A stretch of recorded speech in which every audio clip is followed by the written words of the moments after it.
I'm going to bring the latest information to our viewers. The Pierce County Sheriff is tweeting, and Sheriff, we hear you loud and clear. He's saying, I'm working with the FBI and military. All the information sent out here is confirmed. Sheriff Paul Pastor will be the contact. Okay, here's what we know at what is still a fairly early hour in this developing story. We know that a plane was stolen. It was stolen by a mechanic working at SeaTac. That's the Seattle-Tacoma International Airport in Washington State, so northwestern United States for our international viewers. That plane took off, and two F-15 fighter jets were scrambled, but they did not shoot it down. Again, according to the county sheriff, they were not involved in the crash. The reason the plane crashed, according to the sheriff, is because of the lack of flying skills of the mechanic who had taken it and flown the place in the first place. Also, vital information, if you're just catching up on this, if you're just joining us, there were no passengers and staff, no one else aboard this plane. It was a Q400. Let's get to CNN safety analyst David Soucy. He's on the phone from Denver, Colorado. Tell us a little bit about the type of plane, the Q400. Well, the Q400 is a twin turboprop. It's one that has had some kind of issues with some icing and things like that in the past, but it's a great airplane. It's a good backbone airplane for a lot of commuter airlines right now. Have you ever seen anything like this? Have you ever been called up to report on a story that even remotely resembles this one? Yeah, actually, I've investigated an accident like this one time. There was a suicide flight? Well, yeah, it wasn't really a suicide flight, and as Josh was saying, it may have just been from the lack of skill of the mechanic. But mechanics often routinely can take aircraft out. But David, respectfully, if you have lack of skill and you don't know how to fly a plane, and then you steal a plane, that's what many would see as a suicide flight, because you know you're not going to land it, right? Well, that's a good possibility, but we just don't know what he was thinking or what he was doing. I would be more concerned about his intent, and again, it would have been suicide, but I think the public safety issue is the biggest concern of anyone right now, is what was his intent when he took that airplane.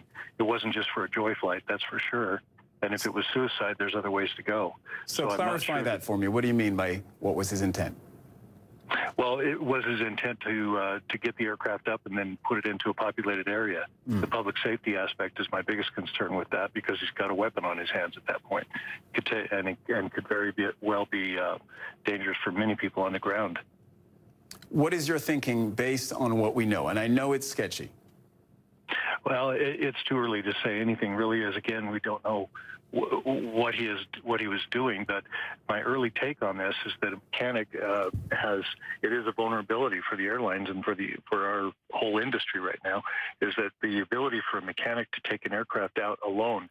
Now, there is protocol where he should not have been in that airplane alone at all. If he was taxiing out and asked for clearance to get to the taxiway, that airplane would have been stopped long before it got to a runway to take off, and should have been at SeaTac, unless he was telling the tower something different, telling them a story that I've got to go out and run this aircraft, I'm going to test the engines, et cetera, et cetera.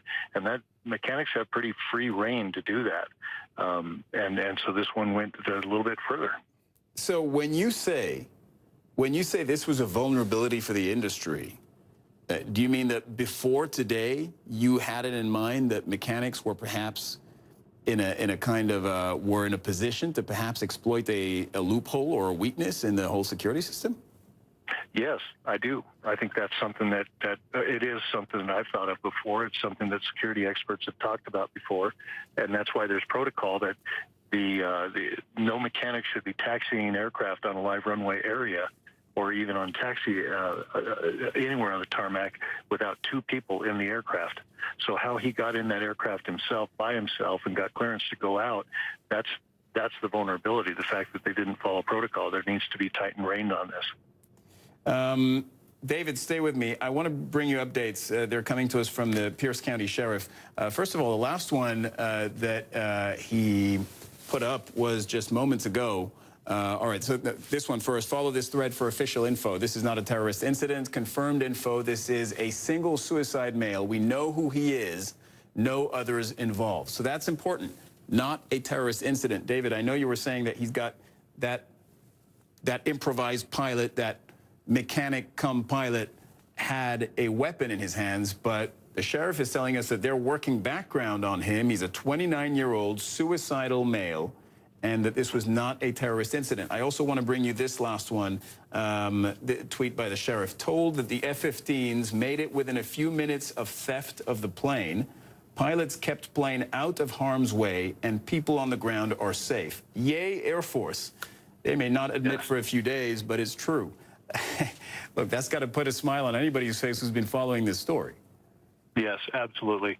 And ever since 9/11, the response time of these military jets is so quick, especially around that Seattle area and around any large metropolitan area. If there's an aircraft that's off radar, if there's an aircraft that's not supposed to be there, does not have authorization, it's amazing how quickly they could respond to that. What's the protocol for that? What are they supposed to do? The protocol is to fly and monitor, and you fly and monitor to see what the direction of the aircraft is. So you identify what the hazard areas are, when they could risk and go over highly populated areas and that sort of thing. So the aircraft, they try to guide the aircraft. They get close to it on one side and push the aircraft one way or the other, making the pilot nervous to say, hey, I'm not going to get hit if I keep going that way.